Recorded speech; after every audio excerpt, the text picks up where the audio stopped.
আরেকটি ভিডিও নিয়ে এসেছি, এটাও ভূগোলের ভিডিও এবং পর্ষদের যে টেস্ট পেপারটি সেটা 3-এর 1 থেকে শুরু করে কোশ্চেনের অ্যান্সারগুলো আমি বলে দিই। ধারণ অববাহিকা কী?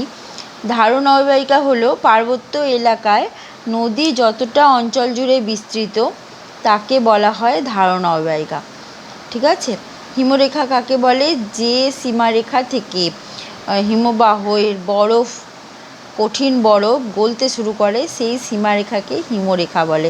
এই হিমরেখা কিন্তু গ্রীষ্মকালে একরকম, শীতকালে আর এক রকম হয়ে থাকে। শীতকালে কিন্তু অনেক নিচে নেমে আসে হিমরেখা, গ্রীষ্মকালে অনেক উপরে উঠে যায়। আচ্ছা, পর্যায়ন বলতে কি বোঝায়? পর্যায়ন নিজেরাই দেখে নাও, পর্যায়ন বলতে কি বোঝায়। পর্যায়ন হচ্ছে যে বহির্জাত প্রক্রিয়ার মাধ্যমে ক্ষয়, পরিবহন, সঞ্চয় কাজে সামঞ্জস্য আসে তাকে পর্যায়িতকরণ বা পর্যায়ন বলে। পর্যায়িতকরণ বা একটি সামাজিক প্রক্রিয়া। এই প্রক্রিয়াকে 3টি অংশে বিভক্ত করা হয়: আরোহণ বা ক্ষয়সাধন, অবরোহণ বা ক্ষয়সাধন, আরোহণ বা স্তূপীকরণ বা সঞ্চয়করণ। ভূমিরূপের বিবর্তনের কারণ হিসেবে জীবের কর্মসম্পাদন। পর্যায়নের মাধ্যমে নদী, হিমবাহ, সমুদ্র তরঙ্গের কাজে ভারসাম্য অবস্থা সূচনা হয়। ঠিক আছে। আচ্ছা, আসছি পরের কোশ্চেনে। এবং এখানে বলা হয়েছে হিমশৈল কী? হিমশৈল হচ্ছে যদি পর্বতের গাছটি হিমবাহ বা বরফের চাদর বিছানো থাকে, সেটি যদি বরফের কোনো স্ল্যাব বা চাদর যদি নেমে আসে ধস আকারে এবং সেটি সমুদ্রের জলে ভাসতে থাকে তাকে বলে হিমশৈল। এই হিমশৈলের 9 ভাগের 1 ভাগ জলের উপরে থাকে, 8 ভাগ নিচে থাকে। আচ্ছা, তাল কাকে বলে? তাল কাকে বলে সেটা নিজেরাই দেখে নাও, তাল কাকে বলে আমি দেখাচ্ছি। ঠিক আছে। এবং তাল এখানে দেখো,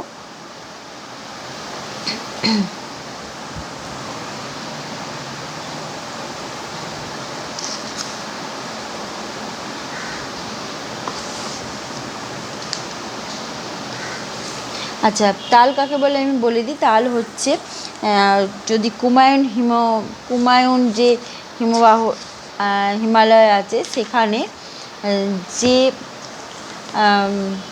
যে হ্রদগুলি রয়েছে, কুমায়ুন হিমালয়ের হ্রদগুলিকে বলে তাল, যেমন ভীমতাল।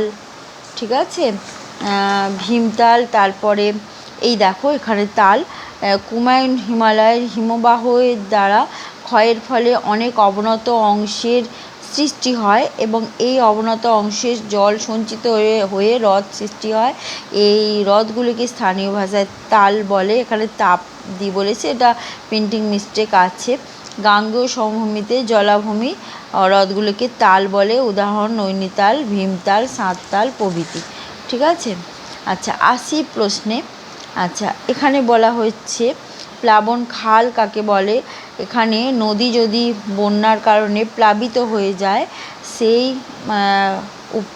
উপচে যাওয়া ভরাট নদী, যদি নদীর জল দুপাশে চলে যায় এবং সেই জল কোনো জায়গায় যদি সঞ্চিত হয়ে থাকে তখন তাকে প্লাবন খাল বলে।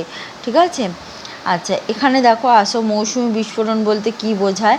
মৌসুমি বায়ুর কারণে যে বৃষ্টিপাত হয়, আমরা বর্ষাকালে যে বৃষ্টিপাত পাই, এটা যদি প্রবল আকারে বৃষ্টিপাত হয়, প্রচুর বৃষ্টিপাত হয়, তখন সেই ঘটনাকে মৌসুমি বিস্ফোরণ বলে।